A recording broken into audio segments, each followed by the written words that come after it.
Un hombre arrogante creyó que ella era solo una paciente más, una molestia en su perfecta rutina. No sabía que el misterio que la rodeaba estaba a punto de destruir su mundo y despertar en él una obsesión incontrolable. La mujer que despreció en una camilla de hospital se convertiría en su única debilidad. Lo que comenzó como desprecio pronto se transformaría en celos peligrosos que lo obligarían a protegerla o a perderla para siempre. Estaba a punto de descubrir que algunas heridas no se pueden sanar con un bisturí. Antes de comenzar, dale like a este video, suscríbete al canal y comenta ahora ahí en Baixo desde donde lo estás viendo. Tu apoyo nos ayuda a contar historias más poderosas. Que tu vida esté llena de bendiciones si te suscribiste al botón de abajo que dice suscribirse o suscribirme. Ahora, comencemos. El olor a antiséptico y el bip rítmico de las máquinas eran la sinfonía de la vida del doctor Jorge Valcárcel. Un mundo de acero estéril, batas blancas impecables y decisiones de vida o muerte tomadas en el lapso de un segundo. A sus 38 años, Jorge era el jefe de cirugía del Hospital Metropolitano, una eminencia cuyo nombre era sinónimo de milagros quirúrgicos y de una arrogancia legendaria. No caminaba, se deslizaba por los pasillos con una confianza que intimidaba a residentes y enfermeras por igual. Sus ojos grises, afilados como sus bisturíes, no veían personas, veían patologías, órganos que reparar, cuerpos que arreglar. El alma, las emociones, las historias personales de quienes yacían en las camas eran simples datos irrelevantes en la ecuación de la sanación. Eran ruido, distracciones que empañaban el juicio y conducían al error, y Jorge no cometía errores. Su vida era un reflejo de su profesión, ordenada, controlada y vacía de cualquier apego que pudiera considerarse una debilidad. Esa noche, sin embargo, el caos iba a entrar por la puerta de urgencias en una camilla, y tenía el nombre de Rebeca. Llegó inconsciente, con el vestido rasgado y manchado de barro, el rostro pálido arañado por unas ramas y un corte profundo en la sien que no paraba de sangrar. La trajeron los paramédicos, quienes la encontraron al pie de un pequeño barranco junto a una carretera solitaria. El informe preliminar hablaba de un posible accidente, una caída desafortunada, pero había detalles que no encajaban. No había coche cerca, ni bicicleta, ni ninguna explicación lógica para que una mujer vestida como si viniera de una fiesta estuviera sola en mitad de la nada. Jorge fue llamado a consulta por el residente de turno, un joven nervioso llamado Mateo que tartamudeaba en su presencia. Doctor Valcárcel, la paciente de la cama 3. Traumatismo craneoencefálico leve, pero no responde. Las constantes son estables, pero... Jorge le silenció con una mirada gélida mientras se calzaba unos guantes de látex con un chasquido seco. Se acercó a la camilla y su primera impresión fue de fastidio. Otra urgencia que arruinaba su plan de revisar unos informes en la tranquilidad de su despacho. La observó con la distancia de un entomólogo estudiando un insecto. Pelo castaño oscuro pegado a la frente por el sudor y la sangre, piel blanca, labios llenos y ligeramente amoratados. Era hermosa, de una manera delicada y vulnerable que a él le resultaba irritante. La fragilidad era un defecto, una invitación al desastre. Probablemente otra mujer con problemas sentimentales que ha bebido demasiado y ha salido corriendo sin rumbo, pensó con desdén. Palpó su cráneo con dedos expertos, ignorando la suavidad de su piel, buscando fracturas, hundimientos. Revisó sus pupilas con una pequeña linterna, su aliento mentolado rozando el rostro de la mujer inconsciente. Hagan un escáner completo de cráneo y cuello. Y un análisis toxicológico. Quiero saber qué ha tomado, ordenó a Mateo, sin apartar la vista de Rebeca. Y avisen a la policía, que comprueben si hay alguna denuncia por desaparición. No le dedicó ni un segundo más. Para él, ella era un rompecabezas que resolver, un cuerpo roto que remendar para luego olvidar. Volvió a su despacho, el aroma del café recién hecho reemplazando el metálico de la sangre. No podía saber que la pieza que faltaba en el rompecabezas de esa mujer no era médica, sino un secreto tan peligroso que estaba a punto de hacer trizas su ordenada existencia. Rebeca despertó horas después con un dolor punzante en la cabeza y una desorientación total. Las paredes blancas, el pitido constante y el olor a limpio la abrumaron. Una enfermera de rostro amable, Elena, se acercó a ella. ¿Cómo te encuentras? Soy Elena. Estás en el hospital, has tenido una caída. Rebeca intentó hablar, pero su garganta estaba seca. ¿Caída? No, no recuerdo. Sus ojos, de un profundo color miel, buscaron una explicación en la habitación, pero solo encontraron monitores y un gotero del que descendía un líquido transparente. Sus últimas memorias eran confusas, unas luces de coche deslumbrándola, una discusión a gritos, el miedo helado recorriéndole la espalda. Pero todo se desvanecía en una niebla espesa. Intentó incorporarse, pero un mareo la obligó a recostarse. Tranquila, el doctor vendrá a verte pronto. El doctor no tardó en llegar. Jorge entró en la habitación con la misma frialdad con la que había entrado en urgencias, su bata blanca ondeando tras él. Llevaba una tableta en la mano, y ni siquiera la miró a los ojos al principio. Señorita, consultó la pantalla, no tenemos identificación. ¿Puede decirme su nombre? Su voz era profunda, autoritaria, una voz acostumbrada a dar órdenes y a ser obedecida sin rechistar. Rebeca. Me llamo Rebeca, susurró ella. Bien, Rebeca. Soy el doctor Valcárcel. Sufrió una contusión y una herida en la cabeza, pero el escáner muestra que no hay daño cerebral. Tuvimos que darle unos puntos. El análisis toxicológico salió limpio, así que podemos descartar el abuso de sustancias. Hablaba de ella como si no estuviera presente, enumerando datos clínicos. Finalmente, levantó la vista y sus ojos grises se encontraron con los de ella. Por un instante, solo un instante, la coraza de profesionalismo se agrietó. Vio el miedo en su mirada, la confusión, pero también una chispa de inteligencia, de resiliencia, que no esperaba. No recuerdo cómo llegué aquí, dijo Rebeca, su voz un poco más firme. Lo último que recuerdo es que estaba discutiendo con alguien. Jorge arqueó una ceja. Su instinto inicial parecía confirmarse. Un novio, quizá. Es lo más habitual en estos casos. El tono era condescendiente, casi acusatorio. Rebeca frunció el ceño, una punzada de ira mezclándose con su dolor. ¿Y qué le hace suponer eso, doctor?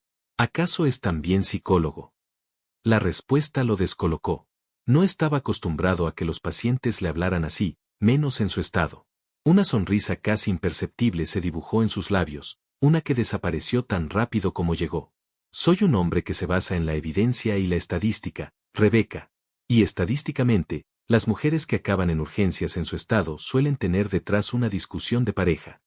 Se acercó a la cama, sus ojos grises escrutando cada una de sus reacciones. Estaba demasiado cerca, invadiendo su espacio personal. Podía oler su loción de afeitado, una fragancia cara y masculina. Y dígame, doctor, la estadística también dice que todos los cirujanos son unos arrogantes insoportables o usted es una excepción. La audacia de esa mujer lo fascinó y lo irritó a partes iguales. Era como un gatito herido que de repente sacaba las garras. Se inclinó un poco más, su voz bajando a un susurro que provocó un escalofrío en la nuca de Rebeca. No soy una excepción, soy la regla. Y ahora mismo, su salud depende de este arrogante insoportable. Así que le sugiero que coopere. Necesitamos un número de contacto, alguien de su familia, un amigo. Ella desvió la mirada. El pánico se reflejó en sus ojos por un momento. No hay nadie a quien llamar. Esa respuesta alertó a Jorge más que cualquier otra cosa. Una mujer hermosa, joven, sin nadie en el mundo. O mentía, o estaba en serios problemas. Y la segunda opción, por alguna razón, comenzó a intrigarle. La puerta de la habitación se abrió suavemente y un hombre alto, vestido con un traje a medida que gritaba dinero, entró con un enorme ramo de rosas blancas. Su sonrisa era deslumbrante, sus dientes perfectos. Tenía el pelo negro peinado hacia atrás y unos ojos oscuros que parecían amables, pero que a Jorge le parecieron fríos como el hielo. Mi amor, por fin te encuentro. Estaba muerto de preocupación. Se acercó a la cama y le tomó la mano a Rebeca, besándola con ternura. Ella se tensó visiblemente. Su cuerpo se puso rígido y su mirada se llenó de un terror que no intentó disimular. Andrés, ¿qué haces aquí? La voz de Andrés era suave como el terciopelo.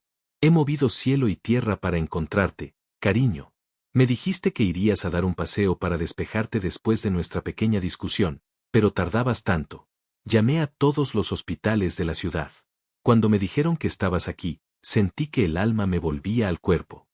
Se giró hacia Jorge, extendiendo una mano. Andrés de la Fuente. Soy su prometido. Gracias por cuidarla, doctor.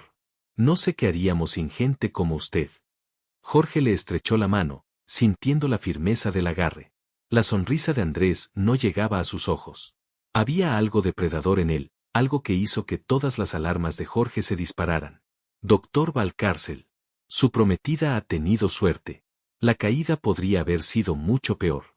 La palabra prometida sonó extraña en sus labios. Miró a Rebeca, que seguía muda, con la mano atrapada en la de Andrés, su rostro pálido como el de un fantasma. La escena era perfecta, casi ensayada. El novio preocupado, la mujer convaleciente. Pero Jorge era un experto en leer más allá de la superficie, en detectar las microexpresiones que delataban la mentira. Y el cuerpo de Rebeca gritaba miedo. Andrés no dejaba de acariciar su mano, sus dedos moviéndose con una familiaridad posesiva. Quisiera llevármela a casa, doctor. Estará mucho más cómoda. Contrataré a las mejores enfermeras para que la cuiden. Jorge negó con la cabeza, su autoridad regresando con fuerza. Me temo que eso no será posible. Necesita estar en observación al menos 48 horas. Es el protocolo para traumatismos craneales. Andrés frunció ligeramente el ceño, la máscara de amabilidad resquebrajándose por un segundo. Entiendo, doctor, pero yo soy el único responsable de ella. Insisto. La tensión en la habitación se podía cortar con un cuchillo. Jorge se interpuso sutilmente entre Andrés y la cama, un gesto casi inconsciente de protección. Y yo insisto en que mi juicio médico prevalece. La paciente se queda. Ahora, si me disculpa, tengo otros pacientes que atender. La enfermera le indicará los horarios de visita. Sin esperar respuesta, Jorge salió de la habitación, pero no se fue. Se quedó junto a la puerta, fuera de la vista, y escuchó. La voz de Andrés había perdido toda su dulzura. ¿Qué demonios estabas pensando, Rebeca? ¿Huir? ¿De verdad creíste que podías deshacerte de mí tan fácilmente? La voz de Rebeca era apenas un susurro tembloroso. Déjame en paz, Andrés. Por favor. Oh, mi dulce Rebeca. Nunca. Eres mía. Y harás exactamente lo que yo te diga. Te recuperarás, saldremos de este hospital, y volveremos a nuestra vida. Y esta vez, te aseguró que no volverás a tener la oportunidad de cometer una estupidez semejante. Jorge apretó los puños. Su instinto rara vez le fallaba, y ahora le gritaba que esa mujer estaba en grave peligro. Aquello no era una discusión de pareja. Era una amenaza. Sintió una oleada de algo que no reconoció de inmediato, furia. Una furia protectora que no tenía ningún sentido. Ella no era nadie para él, solo un caso clínico. Pero la imagen de su rostro aterrorizado se había grabado a fuego en su mente. Durante los 2 días siguientes, Jorge se encontró gravitando hacia la habitación 302 con una frecuencia que rozaba lo obsesivo. Usaba cualquier excusa, revisar sus constantes, comprobar la herida, preguntar por sus síntomas. Cada vez que entraba, interrumpía deliberadamente las visitas de Andrés, quien lo miraba con un odio cada vez menos disimulado. En esos breves encuentros, Jorge intentaba que Rebeca hablara, pero ella se mantenía cerrada, evasiva. Sus ojos, sin embargo, lo decían todo.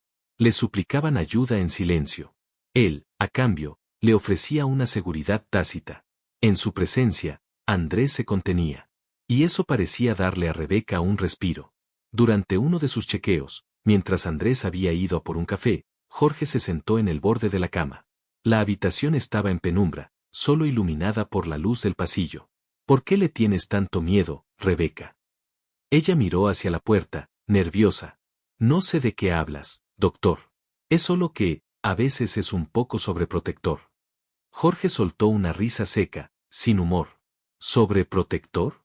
Eso no es protección, es control. He visto cómo te mira, cómo te toca, como si fueras un objeto de su propiedad. Le tomó la mano para comprobarle el pulso, un gesto rutinario, pero lo hizo con una deliberada suavidad. Sus dedos eran largos y cálidos, y su contacto envió una corriente eléctrica por el brazo de Rebeca. Él lo sintió. Sintió el pequeño respingo de ella, el pulso acelerándose bajo sus dedos. Tu corazón se acelera cuando me acerco, Rebeca, dijo en voz baja, casi en un murmullo, sus ojos grises fijos en los de ella. Pero no es de miedo, ¿verdad? Es otra cosa, lo mismo que siento yo. Rebeca retiró la mano como si se hubiera quemado. Estaba sonrojada, confundida. ¿Qué está diciendo, doctor? Usted no siente nada. Es una máquina. Jorge sonrió, esta vez una sonrisa genuina que transformó su rostro severo.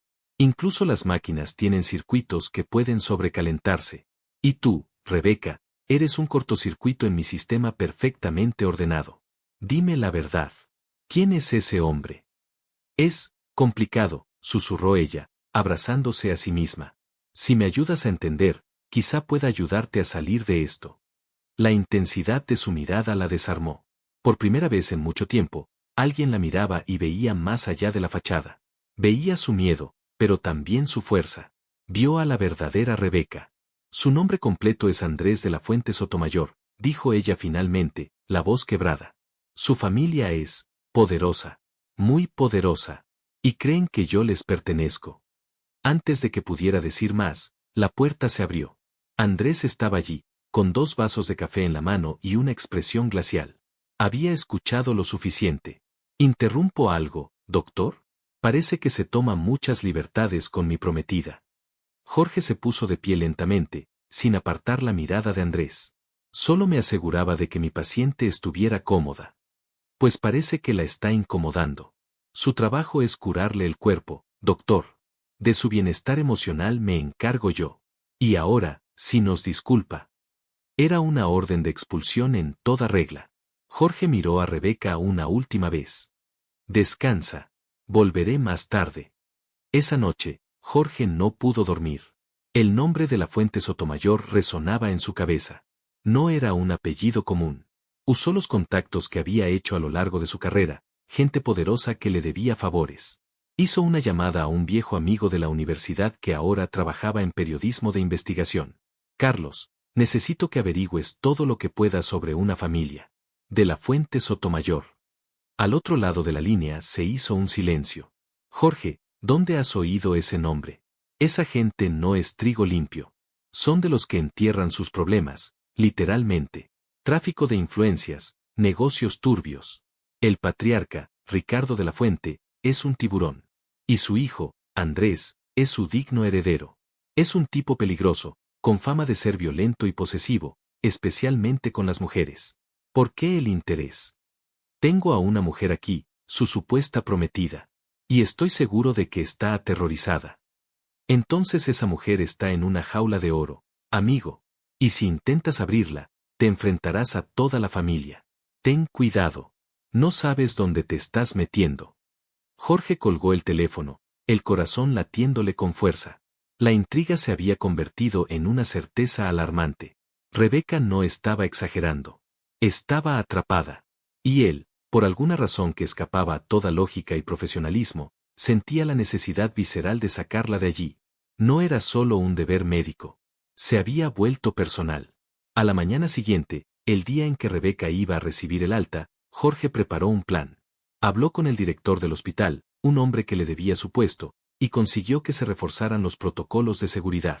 Luego fue a la habitación de Rebeca. Andrés ya estaba allí, con una maleta en la mano, listo para llevársela. Buenos días, doctor. Venimos a firmar el alta, dijo Andrés con una sonrisa triunfal. Jorge lo ignoró y se dirigió a Rebeca. Rebeca, antes de que te vayas, necesito hacerte una última prueba en la sala de neurología. Es un nuevo protocolo de seguimiento. No tardaremos. Andrés intervino. Eso no será necesario. Contrataré a los mejores neurólogos para que la visiten en casa. Esta prueba solo se puede hacer con el equipo de este hospital, mintió Jorge sin parpadear. Es por su seguridad. La palabra seguridad pareció calmar a Rebeca. Asintió levemente. Jorge la ayudó a sentarse en una silla de ruedas. Andrés intentó tomar el control, pero Jorge fue más rápido. Yo la llevo. Conozco el camino. Mientras empujaba la silla por el pasillo, se inclinó y le susurró, cuando lleguemos a la sala, sígueme la corriente. Tengo un plan para sacarte de aquí. Rebeca lo miró, sus ojos llenos de una mezcla de esperanza y miedo. Podía confiar en ese hombre arrogante y frío que, de repente, parecía dispuesto a arriesgarlo todo por ella. No la llevó a neurología. La llevó a través de una red de pasillos de servicio hasta una salida trasera donde un taxi esperaba. Sube. El conductor sabe a dónde ir. Es un lugar seguro. Yo te encontraré allí en cuanto termine mi turno. Rebeca lo miró, sin moverse. Pero, ¿por qué? ¿Por qué hace esto por mí? Jorge le acarició la mejilla, un gesto que sorprendió a ambos. Su pulgar rozó su labio inferior, y el mundo pareció detenerse. Porque desde que llegaste, mi mundo perfectamente ordenado se ha vuelto un caos. Y no puedo soportar la idea de que ese hombre te ponga una mano encima. Ahora vete. Ella asintió y, con ayuda de Jorge, se subió al taxi. Mientras el coche se alejaba, Jorge sintió una punzada de pánico y a la vez, una extraña satisfacción. Acababa de declararle la guerra a uno de los hombres más peligrosos de la ciudad por una mujer que apenas conocía. Volvió a la habitación 302 para enfrentarse a la tormenta. Andrés caminaba de un lado a otro como un león enjaulado. ¿Dónde está? Ha decidido quedarse para la prueba. Tardará un par de horas, dijo Jorge con calma. Pero su coartada no duró mucho. Unos minutos después, Andrés recibió una llamada. Su rostro se descompuso en una máscara de furia. Colgó y se abalanzó sobre Jorge, estrellándolo contra la pared. Tú. Has sido tú. Me la has quitado. Sus ojos oscuros ardían de odio. No sabes con quién te has metido, miserable doctor Suelo. Voy a destruirte. Y a ella, cuando la encuentre, deseará no haber nacido. Los guardias de seguridad, alertados por el ruido, entraron y separaron a Andrés. Mientras se lo llevaban, gritando amenazas, Jorge se ajustó la bata, con el corazón martilleándole en el pecho. No sentía miedo.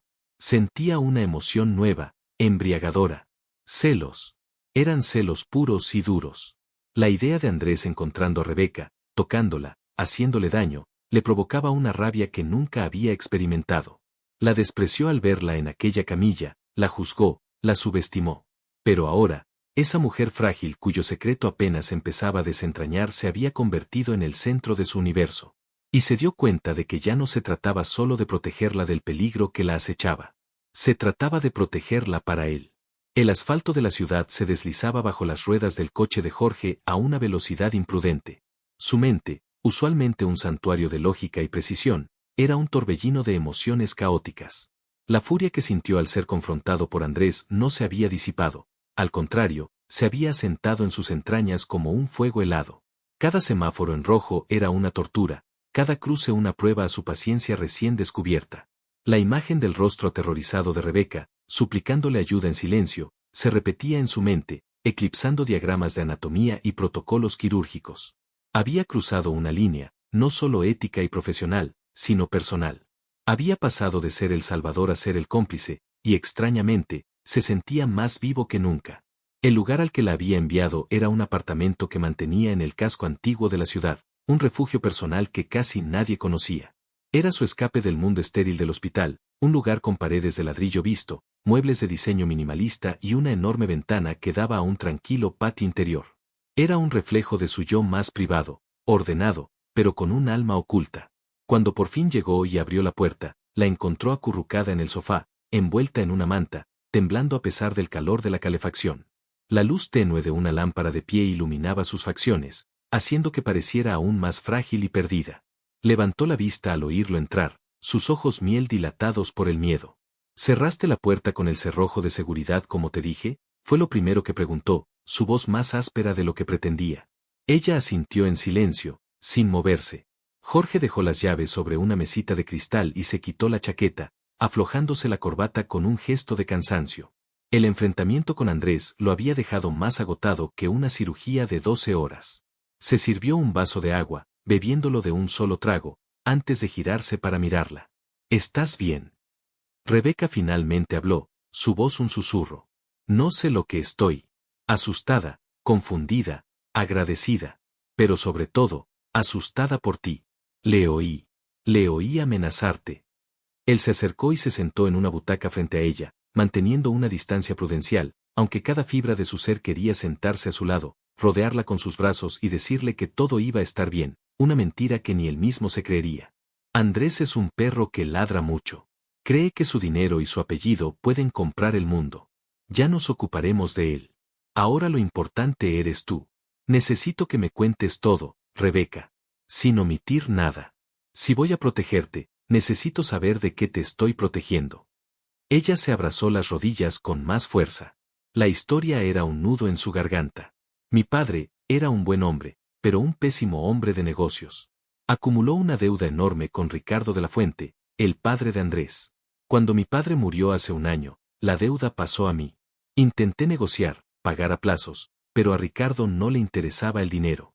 Quería una alianza, una fusión de nombres.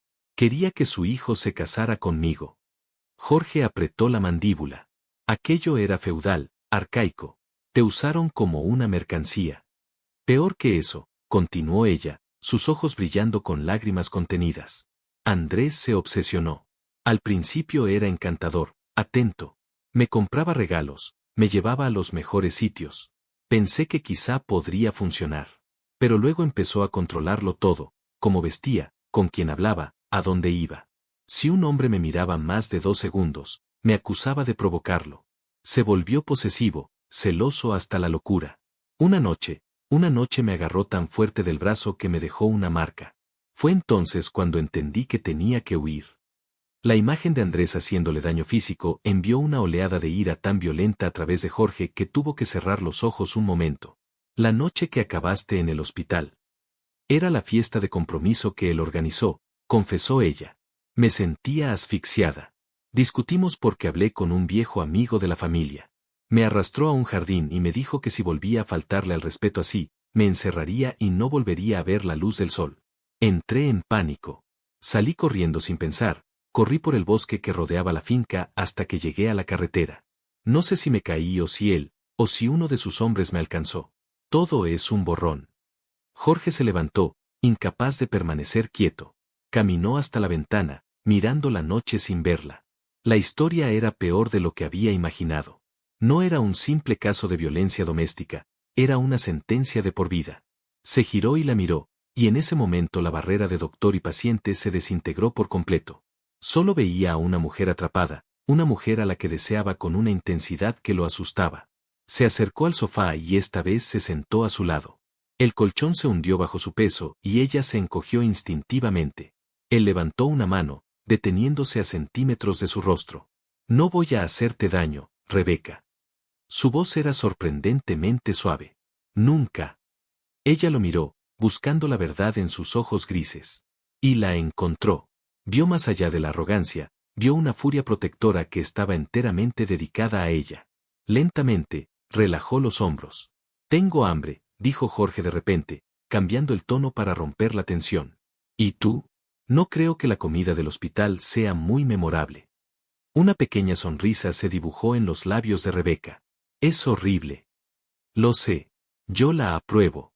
Ven, veamos qué puedo encontrar. La cocina era tan impecable como el resto del apartamento, pero la nevera estaba casi vacía, a excepción de unas botellas de vino blanco, huevos y algo de queso. Parece que no eres muy cocinero, bromeó ella, siguiéndole. Soy cirujano. Mis manos están hechas para cortar con precisión, no para las sutilezas de un sofrito. Pero puedo hacer unos huevos revueltos decentes. Mientras él cocinaba, ella lo observaba, apoyada en el marco de la puerta. Se había quitado la bata del hospital y llevaba una de las camisetas de Jorge y unos pantalones de pijama que él le había dejado. Le quedaban enormes, pero por primera vez desde que la conoció, parecía cómoda, casi en paz. El silencio entre ellos ya no era tenso, sino confortable. Comieron sentados en la barra de la cocina, con 2 copas de vino. Hablaron de cosas triviales, de cine, de libros, de los viajes que a ella le gustaría hacer. Él descubrió que tenía un humor ingenioso y una risa que le provocaba un vuelco en el estómago. Ella descubrió que detrás de su fachada de dios de la medicina, había un hombre con un profundo sentido de la justicia y una sorprendente vulnerabilidad. ¿Por qué, Jorge?, preguntó ella de repente, su mirada seria sobre la copa de vino. ¿Por qué estás haciendo todo esto? Estás arriesgando tu carrera, tu seguridad. Él dejó su copa y la miró fijamente. Se levantó, rodeó la barra y se paró frente a ella, tan cerca que podía sentir el calor que emanaba de su cuerpo. Le apartó un mechón de pelo de la cara, sus dedos rozando su piel con una delicadeza que contradecía su aspecto severo. Cuando te vi en esa camilla, empezó, su voz baja y ronca, era solo un caso más. Un cuerpo que arreglar. Pero luego despertaste, y me desafiaste. Nadie me desafía nunca, Rebeca. Y me di cuenta de que debajo de esa fragilidad había fuego. Su mano descendió por su cuello, su pulgar acariciando la línea de su mandíbula. Y luego apareció él. Y vi la forma en que te miraba. Como si fueras un trofeo. Una posesión. Y algo dentro de mí se rompió. No era lógica, no era profesionalismo. Eran celos. Puros, irracionales y violentos celos. Se inclinó hasta que sus labios estuvieron a milímetros de los de ella. Me he pasado la vida controlando cada aspecto de mi existencia. Pero tú eres la variable que no puedo controlar. Y ya no quiero hacerlo. Rebeca sintió que el aire se le escapaba de los pulmones. Su corazón latía con una fuerza que le dolía en el pecho. Él la deseaba. No por su nombre ni por su apariencia, sino por el fuego que él había visto en ella. Era la cosa más embriagadora que había sentido en su vida. Jorge, susurró. Dime que te detenga y lo haré, murmuró él contra sus labios. Ella no dijo nada. En lugar de eso, cerró la distancia que los separaba. El beso fue explosivo. Era toda la tensión acumulada, todo el miedo y la rabia y el deseo liberados en un instante. Sus labios eran exigentes, hambrientos. Sus manos se enredaron en el pelo de ella, mientras las de Rebeca se aferraban a sus hombros, atrayéndolo más cerca. No fue un beso tierno, fue un beso desesperado, un ancla en medio de una tormenta. Se separaron, jadeando, sus frentes apoyadas una contra la otra. Eres increíblemente hermosa cuando te enfadas, ¿lo sabías? Le susurró él, con una sonrisa pícara que ella nunca le había visto.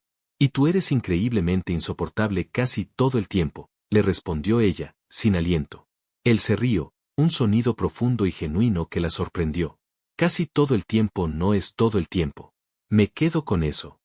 Volvió a besarla, esta vez con más lentitud, saboreándola. Exploró su boca con una ternura que la desarmó. Era un beso que prometía protección, que prometía un santuario. La levantó en brazos sin esfuerzo y la llevó al dormitorio. La depositó suavemente en la cama y la miró. Rebeca, si hacemos esto, no hay vuelta atrás. Estarás conmigo. Y yo estaré contigo. Contra él, contra el mundo si es necesario. Ella le acarició el rostro, sus dedos trazando sus pómulos afilados. Ya no quiero huir, Jorge. Quiero enfrentarme a él. Pero no quiero hacerlo sola. No lo harás, le aseguró él antes de volver a besarla. Esa noche, en el santuario de su apartamento, hicieron el amor con la desesperación de dos almas que se habían encontrado en medio del caos. Para Jorge, fue una rendición. La entrega de ese control que tanto había valorado. Con Rebeca, no era el cirujano en control de la vida y la muerte, era simplemente un hombre, vulnerable y consumido por la pasión. Para Rebeca, fue un renacimiento. Después de sentirse un objeto durante tanto tiempo, Jorge la hizo sentir deseada por ser quien era. Cada caricia, cada beso, era una afirmación de su valía, una curación para heridas que ningún bisturí podía alcanzar. A la mañana siguiente, despertaron envueltos en los brazos del otro, la luz del sol colándose por las persianas. Por un momento, el mundo exterior y sus peligros parecieron desvanecerse. Pero la realidad no tardó en golpear a su puerta. El teléfono de Jorge sonó. Era Carlos, su amigo periodista. Jorge, tienes problemas. Y de los gordos. Andrés de la Fuente ha movido sus hilos. Hay una queja formal contra ti en el consejo médico del hospital. Te acusan de secuestrar a una paciente. Han suspendido temporalmente tu licencia hasta que se investigue. Jorge sintió un frío glacial recorrerle la espalda. Sabía que haría algo así. Eso no es todo. Ha puesto a su gente a buscaros por toda la ciudad. Y cuando digo su gente, no me refiero a detectives privados. Son matones. Tenéis que salir de ahí. Ya. Mientras Jorge hablaba por teléfono, Rebeca encendió la televisión. Y allí, en todos los canales de noticias, estaba su rostro. Junto al de Andrés, quien, con lágrimas falsas en los ojos, pedía ayuda para encontrar a su prometida enferma y confundida, que había sido influenciada y raptada por su propio médico. Ofrecía una recompensa millonaria por cualquier información que llevara a su paradero.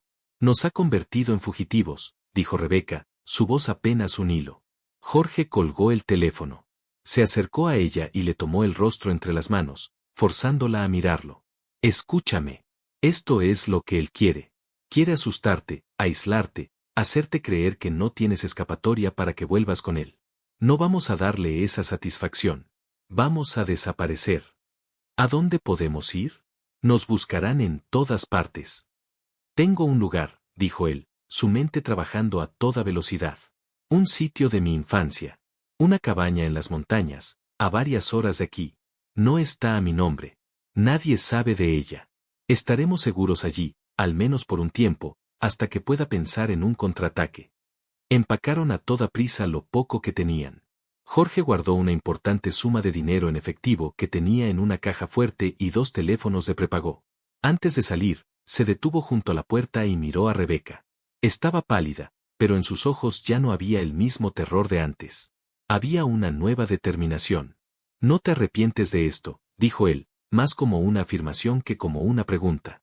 Salvarme la vida y tratarme como a una reina en la cama, dijo ella con una media sonrisa triste. No, doctor. De eso es imposible arrepentirse. Se inclinó y le dio un beso rápido pero intenso. Pero tengo miedo. Yo también, admitió él, sorprendiéndose a sí mismo por su honestidad. Pero juntos, podemos con esto. Salieron por un garaje trasero y se subieron a un coche que no era el suyo, uno menos llamativo que Jorge guardaba para emergencias. Mientras se adentraban en el tráfico de la ciudad, intentando pasar desapercibidos, Jorge vio por el retrovisor una camioneta negra con los cristales tintados que parecía mantener una distancia constante. No podía estar seguro, pero su instinto le decía que no era una coincidencia. Los habían encontrado. La relativa seguridad de su apartamento se había hecho añicos, y ahora la carrera por la supervivencia había comenzado de verdad. Jorge pisó el acelerador, cambiando bruscamente de carril, la adrenalina inundando su sistema. A su lado, Rebeca se agarró al asiento, su mirada fija en el espejo retrovisor. El breve paraíso que habían construido se había convertido en un infierno sobre ruedas.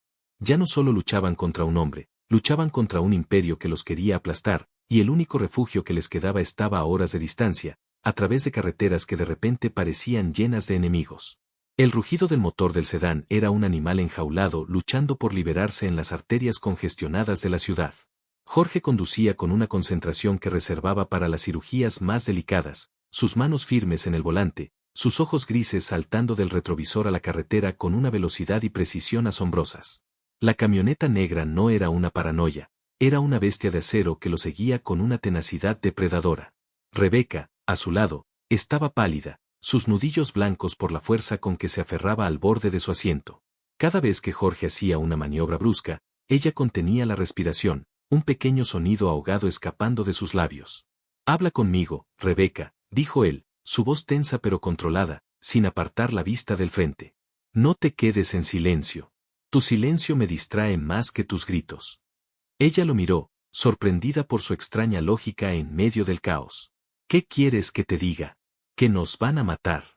Que esto es una locura». «Perfecto», replicó él con una media sonrisa que no llegó a sus ojos.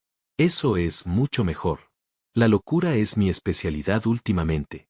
Ahora, mira el mapa en la guantera. Necesito la ruta más rápida para salir a la autopista del norte, evitando las avenidas principales». Rebeca obedeció, sus manos temblorosas abriendo el compartimento. El simple acto de tener una tarea que cumplir pareció calmar sus nervios. Le fue indicando las calles, su voz ganando firmeza. Jorge era un maestro de la estrategia. No intentaba competir en velocidad, sabía que la camioneta era más potente. En cambio, los condujo por un laberinto de calles estrechas y de un solo sentido, forzando a sus perseguidores a cometer errores, a quedarse atascados en el tráfico que él anticipaba. En una curva cerrada, giró bruscamente hacia un estacionamiento subterráneo. Las luces parpadeantes del techo creaban un efecto estroboscópico. Descendió en espiral hasta el último nivel, el más oscuro y vacío. Apagó el motor. El silencio repentino fue ensordecedor, roto solo por el goteo de agua de una tubería lejana y el sonido de sus propias respiraciones agitadas. «¿Crees que nos vieron entrar?», susurró Rebeca. «No lo sé. Pero no podemos quedarnos aquí». Miró a su alrededor. Estaban rodeados de columnas de hormigón. Un plan audaz se formó en su mente. «Dame tu chaqueta». Ella lo miró sin comprender. «Dámela. Y el pañuelo que llevas en el pelo». Se los entregó. Jorge salió del coche y corrió hacia el otro extremo del estacionamiento, donde vio un coche similar al suyo cubierto de polvo. Rápidamente, ató el pañuelo al espejo retrovisor del otro coche y dejó la chaqueta de Rebeca en el asiento del conductor, visible a través del cristal. Regresó corriendo, se deslizó de nuevo en el asiento y le hizo una seña para que se agachara. «Van a buscar nuestro coche, pero verán el señuelo primero. Con suerte, les dará el tiempo suficiente para que salgamos de aquí». Esperaron en un silencio tenso. Minutos después, oyeron el chirrido de neumáticos en el nivel superior. El sonido de la camioneta descendiendo era como el de un monstruo acercándose. Las luces del vehículo barrieron el estacionamiento. Se detuvieron a unos 50 metros de ellos, junto al coche señuelo. Vieron dos siluetas corpulentas bajar del vehículo y acercarse al coche polvoriento. Ese era su momento. Jorge arrancó el motor y pisó el acelerador a fondo, saliendo disparado hacia la rampa de salida. Los hombres se giraron, sorprendidos. Uno de ellos sacó un arma y disparó, el sonido ensordecedor rebotando en el hormigón. El cristal trasero del coche de Jorge estalló, haciéndolos encogerse. Pero ya estaban en la rampa, subiendo hacia la luz de la calle y la libertad temporal. Cuando salieron a la autopista, ya había oscurecido. La ciudad se convirtió en un mar de luces que se encogía detrás de ellos. La adrenalina comenzó a desvanecerse, dando paso a un agotamiento profundo. Rebeca no se había dado cuenta de que estaba llorando hasta que Jorge le pasó torpemente un pañuelo.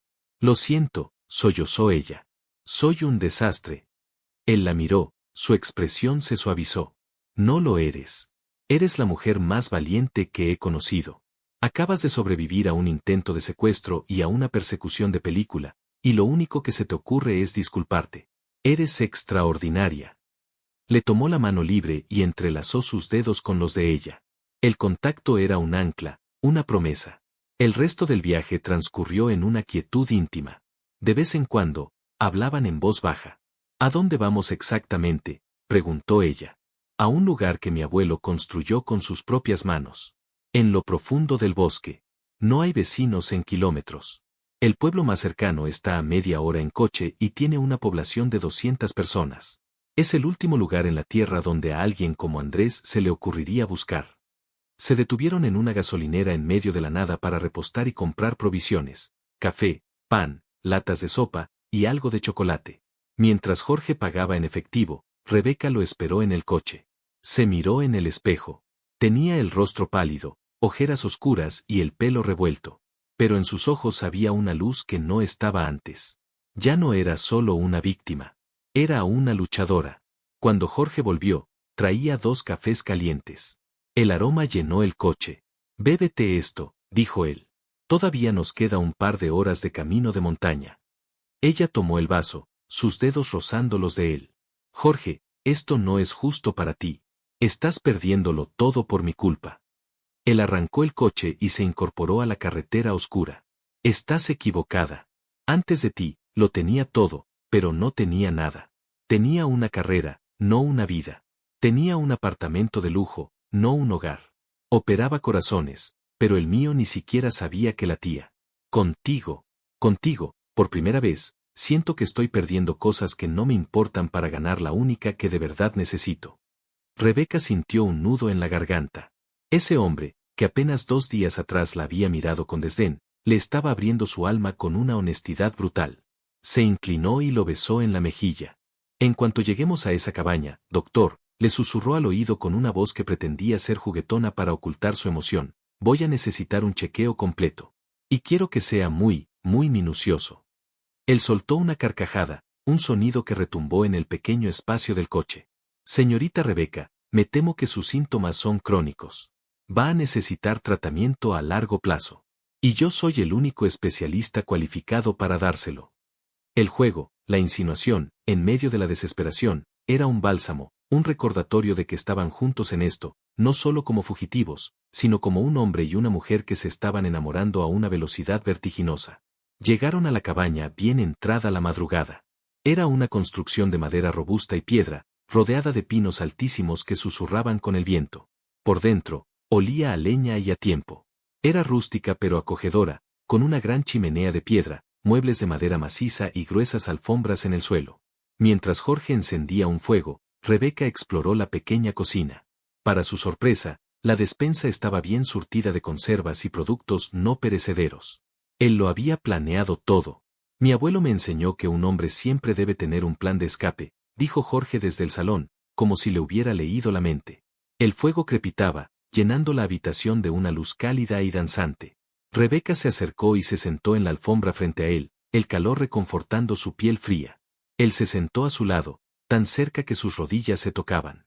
Gracias, dijo ella, su voz suave. Por esto. Por todo. Él no respondió con palabras. En su lugar, le acarició el rostro, su pulgar trazando el contorno de sus labios. La besó suavemente al principio, un beso de consuelo y seguridad. Pero la suavidad dio paso a la urgencia, el deseo contenido durante las largas horas de tensión explotando entre ellos. Sus besos se volvieron más profundos, más exigentes. La ropa se sintió como un estorbo, una barrera innecesaria.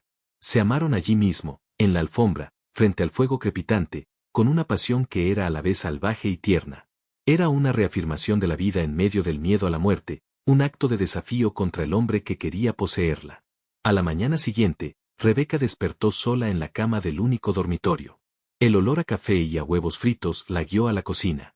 Jorge estaba de espaldas a ella, cocinando en una vieja estufa de hierro, vestido solo con unos pantalones de chándal. Llevaba el pelo revuelto y se movía con una eficiencia relajada que ella encontró irresistiblemente sexy. Se acercó por detrás y lo abrazó, apoyando la mejilla en su espalda ancha y musculosa. Él se estremeció bajo su tacto, pero no se giró. «Buenos días, bella durmiente», dijo él, su voz todavía ronca por el sueño. «¿Cómo sabías que estaba despierta? Tus pasos son ligeros, pero tu efecto sobre mí es como un terremoto». Se giró, la atrapó entre sus brazos y la encimera y la besó. Era un beso matutino, perezoso y dulce, con sabor a café. «Podría acostumbrarme a esto», murmuró ella contra sus labios. «¿A la comida o a mis encantos de chef semidesnudo?» «A todo el paquete, doctor.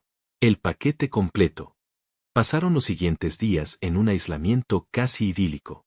Exploraron los bosques que rodeaban la cabaña, descubrieron un pequeño lago de aguas cristalinas donde se bañaron a pesar del frío, y por las noches se sentaban frente al fuego, hablando durante horas, compartiendo historias de su infancia, sus sueños, sus miedos.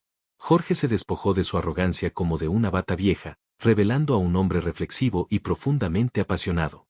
Rebeca floreció lejos de la sombra de Andrés, su ingenio y su fuerza brillando con luz propia. Pero ambos sabían que esa paz era prestada. Al cuarto día, Jorge usó uno de los teléfonos de prepago para llamar a Carlos, su amigo periodista. La conversación fue corta y tensa. Cuando colgó, su rostro era una máscara de furia contenida. «¿Qué pasa?», preguntó Rebeca, el miedo volviendo a atenazarla. Era Carlos. O más bien, su esposa. Andrés cumplió su amenaza. 2 de sus hombres fueron a visitar a Carlos anoche. Le dieron una paliza terrible. Le rompieron un brazo y 3 costillas. Le dijeron que era un aviso. Que la próxima vez que ayudara a un ladrón de prometidas, lo matarían. Rebeca ahogó un grito, llevándose las manos a la boca. «Oh, Dios mío. Es culpa mía. Ese hombre está herido por mi culpa». «No», la corrigió Jorge, su voz dura como el acero. «No es tu culpa. Es la de Andrés. Yo metí a Carlos en esto. Pero se acabó. Se acabó lo de esconderse. Se acabó lo de huir». La miró, sus ojos grises ardiendo con una nueva resolución. «Voy a hundirlo, Rebeca. Te lo juro. No me importa lo que cueste. Voy a destruir a Andrés de la Fuente y a toda su podrida familia». El idilio se había roto. La guerra había vuelto a ellos, y esta vez, había sangre inocente de por medio. La cabaña, que había sido un santuario, de repente se sintió como una trampa. Sabían que quedarse allí ya no era seguro. Necesitaban un plan, una forma de contraatacar. Mientras Jorge caminaba de un lado a otro, consumido por la rabia y la culpa, Rebeca sintió que una idea, una posibilidad lejana y peligrosa, tomaba forma en su mente. Recordó las últimas conversaciones con su padre, sus palabras febriles sobre un seguro de vida, sobre documentos que lo cambiarían todo. Su padre siempre había sido meticuloso, casi paranoico. ¿Y si había dejado algo atrás? Cogió el segundo teléfono de prepago. Solo había una persona, además de su padre, que conocía los secretos más oscuros de sus negocios. Elías Vargas, el viejo y leal abogado de la familia, un hombre al que no había visto desde el funeral. Con el corazón martilleándole en el pecho, marcó su número. Tras varios tonos, una voz cansada y familiar respondió. «Diga». «Señor Vargas», dijo Rebeca, su propia voz temblándole. «Soy Rebeca, la hija de Ricardo». Hubo un largo silencio al otro lado de la línea, tan largo que pensó que le había colgado. «Señorita Rebeca», dijo finalmente el abogado, su voz cargada de una emoción contenida. «He estado rezando para que llegara este día. Su padre me dejó algo para usted. Un paquete». Me dio instrucciones muy claras de que solo podía entregárselo a usted en persona, y solo cuando estuviera lista para luchar. Me dijo que lo llamaría el contenido del paquete, justicia. Creo que es hora de que venga a reclamarlo. Rebeca miró a Jorge. Él la estaba observando, habiendo dejado de caminar. En los ojos de ella, él ya no vio miedo. Vio a una guerrera. Dígame dónde, dijo ella al teléfono. Ya no estaban huyendo. Estaban a punto de volver al corazón de la tormenta, pero esta vez, llevaban un arma. Y su nombre era Justicia. El viaje de regreso a la ciudad fue el negativo fotográfico del viaje de huida. La tensión no provenía de una amenaza externa y visible, sino de una cuerda tensa en su interior, una mezcla de miedo y determinación. Se movían de noche, evitando las autopistas principales, deslizándose por carreteras secundarias que serpenteaban a través de pueblos dormidos. Jorge había insistido en cambiar su apariencia. Compraron ropa usada y sin carácter en una tienda de caridad. Él se afeitó la barba incipiente que se había dejado crecer en la cabaña y se puso unas gafas de montura gruesa que no necesitaba, dándole un aspecto de profesor anodino. Rebeca se recogió el pelo bajo un sombrero de lana y se puso unas enormes gafas de sol, incluso por la noche. En una parada en un motel de carretera barato y algo sórdido, mientras compartían una pizza grasienta sentados en el borde de una cama que crujía, ella comenzó a reír. Era una risa suave al principio, que luego creció hasta convertirse en una carcajada liberadora. Jorge la miró, una ceja arqueada en señal de interrogación. Nos parecemos a dos personajes de una mala película de espías, dijo ella entre risas. Tú eres el agente secreto renegado y yo soy la misteriosa mujer con un pasado oscuro. Solo nos falta un coche deportivo con matrícula giratoria. Él sonrió, una sonrisa genuina que iluminó su rostro cansado. Dejó su porción de pizza y se acercó a ella, quitándole el sombrero y las gafas de sol con una deliberada lentitud. Su pelo castaño cayó en cascada sobre sus hombros. Prefiero a la misteriosa mujer así, dijo en voz baja, su pulgar acariciando la curva de su mejilla. Sin disfraces. Ella dejó de reír, su mirada se encontró con la de él. La atmósfera en la pequeña y cutre habitación se cargó de repente. Me gusta el agente secreto renegado, susurró ella. Es mucho más divertido que el cirujano arrogante. Se inclinó y la besó, y el sabor a pizza y a desafío se mezcló en sus labios. El beso se profundizó, y el mundo exterior, con sus peligros y sus matones, se desvaneció. Él la tumbó suavemente en la cama ruidosa, su cuerpo cubriendo el de ella. Te dije que ibas a necesitar un chequeo completo y minucioso, murmuró él contra su cuello, su aliento cálido enviándole escalofríos por toda la piel. Y yo soy un hombre de palabra. Voy a examinar cada centímetro de ti, muy lentamente. Esa noche no durmieron mucho, sus cuerpos hablaban el lenguaje del deseo y la reafirmación, cada caricia un acto de desafío, cada beso una promesa de que lucharían juntos hasta el final. La cita con Elías Vargas tuvo lugar al día siguiente en un café bullicioso cerca de los antiguos juzgados, un lugar tan público que se volvía anónimo. El abogado era un hombre mayor, encorvado por los años, pero con unos ojos astutos que no se perdían ni un detalle. Reconoció a Rebeca al instante, a pesar de su disfraz, y una triste sonrisa se dibujó en sus labios. Les entregó una llave pequeña y oxidada. Su padre la llamaba la caja de Pandora, dijo en voz baja, inclinándose sobre la mesa para que no lo oyeran. Está en una caja de seguridad en el banco al otro lado de la calle. A nombre de un alias que solo yo conocía. Lo que hay dentro. Señorita, su padre amaba los negocios, pero odiaba a los criminales. Y se dio cuenta demasiado tarde de que se había asociado con uno. Pasó su último año recopilando esto. Es exhaustivo. Ricardo de la Fuente no solo es un usurero, es mucho peor. Esto puede mandarlo a la cárcel por el resto de su vida. Y a su hijo, añadió Jorge con voz gélida. El abogado asintió.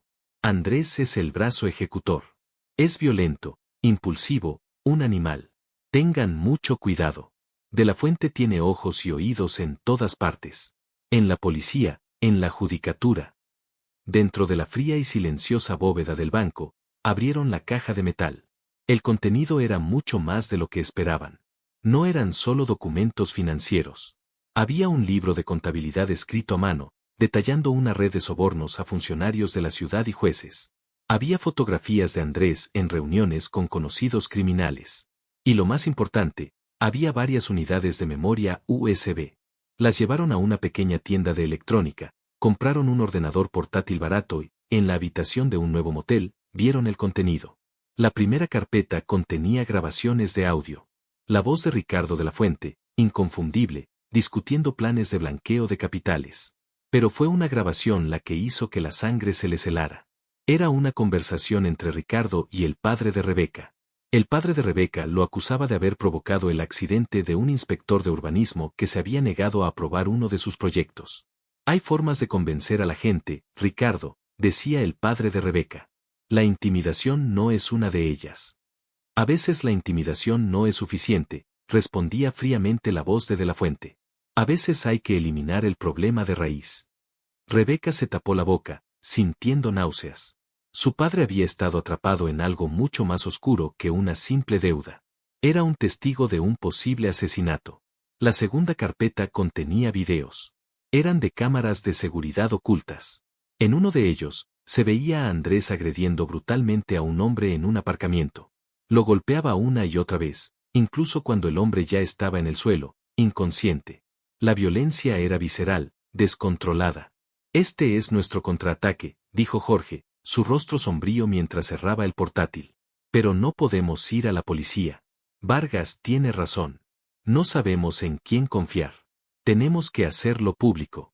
Destruir su reputación, crear un escándalo tan grande que ninguna autoridad comprada se atreva a encubrirlo. El plan era arriesgado. Jorge llamó a su amigo Carlos desde un teléfono público. A pesar del brazo en cabestrillo y la voz dolorida, el periodista ardió de furia y de celo profesional al oír lo que tenían. Acordaron un plan.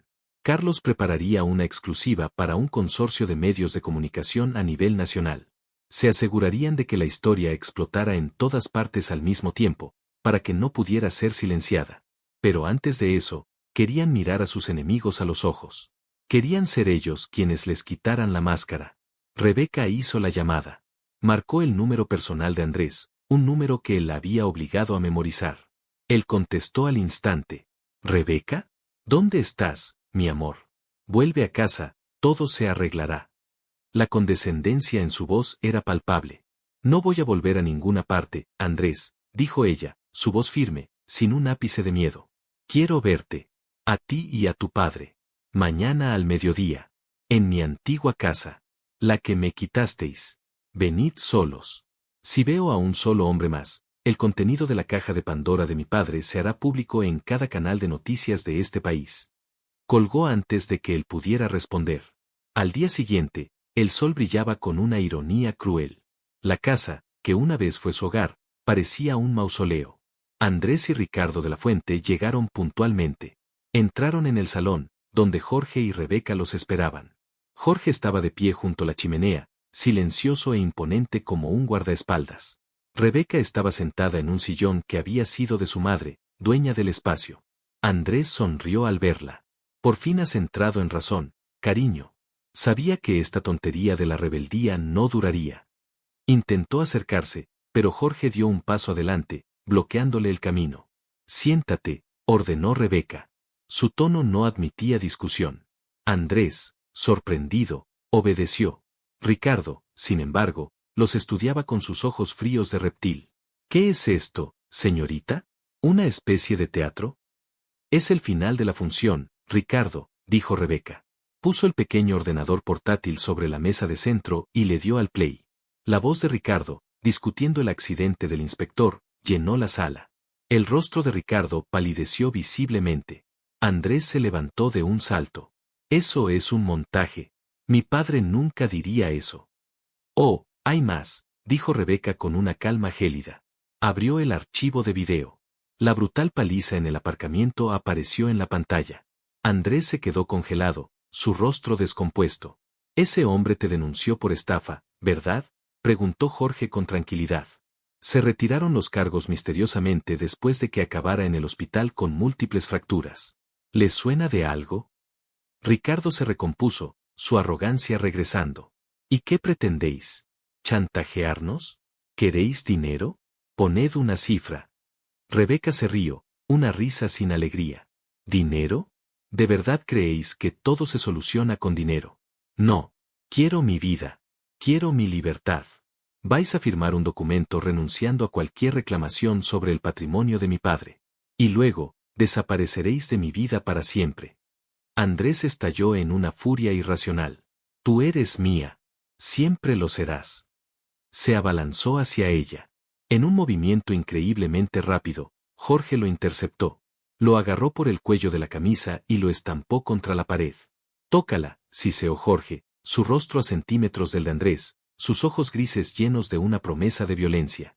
Tócale un solo pelo y te juro que la próxima cirugía que necesites será para reconstruirte la cara. Y yo mismo supervisaré que no te pongan anestesia. Soltó a Andrés, que cayó al suelo, tosiendo y farfullando. Se acabó, Andrés, dijo Rebeca, poniéndose de pie. Tú nunca me quisiste. Querías poseerme. Y has perdido. En ese momento, los teléfonos de todos en la sala vibraron al unísono. Era la alerta de noticias de última hora. La exclusiva de Carlos había salido. El rostro de Ricardo de la Fuente estaba en la pantalla, con el titular, El Imperio de la Fuente, una red de crimen y corrupción. El escándalo fue inmediato y devastador. En cuestión de horas, la fiscalía, presionada por el clamor público, anunció una investigación. Ricardo y Andrés fueron arrestados esa misma tarde mientras intentaban huir del país. El imperio construido sobre el miedo y la avaricia se desmoronó como un castillo de naipes. Un año después, la luz dorada del atardecer se filtraba a través de los pinos, pintando de naranja la cabaña en las montañas. Ya no era un refugio, era un hogar. Jorge llegó del hospital local, donde ahora trabajaba como jefe de cirugía, y encontró a Rebeca en el porche, meciéndose suavemente en una silla de madera. Su vientre, ahora prominentemente redondeado, albergaba la promesa de su futuro. Él se arrodilló frente a ella y besó su barriga. «Hola, pequeña», susurró. «Papá ya está en casa». Rebeca le acarició el pelo.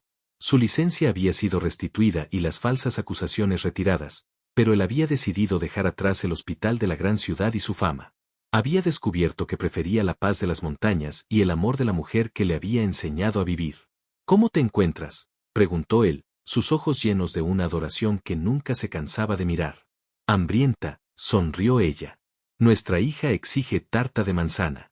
Y su madre exige besos del mejor cirujano y futuro padre de este lado del país». Él se rió y la besó, un beso largo, tierno y lleno de la seguridad del amor verdadero. «A tus órdenes». Miraron juntos el sol desaparecer tras las montañas, un final perfecto para un día perfecto en su nueva vida. Unos meses más tarde, nació su hija, Victoria. Era una niña preciosa, con los ojos grises de su padre y la sonrisa radiante de su madre. La cabaña se llenó de risas de bebé y de un amor tan profundo y sólido como las montañas que los rodeaban. La dejó por una obsesión, por un orgullo ciego, creyendo que una mujer era un trofeo que se podía poseer. Pero cuando la vio renacer, fuerte, feliz y amada por otro, el arrepentimiento y la soledad en una celda de prisión le enseñaron la lección más dura de su vida. La historia de Andrés y Rebeca es un poderoso recordatorio de que el verdadero valor de una persona no reside en su capacidad para controlar a otra, sino en la libertad de amarla incondicionalmente y respetarla mutuamente. A veces, las segundas oportunidades no son para recuperar lo que perdimos, sino para que otros, como Jorge, descubran, a través del caos y del peligro, a la persona que siempre debieron ser, convirtiendo el desprecio en protección y la arrogancia en una devoción eterna. Si te gustó, inscríbete en el canal.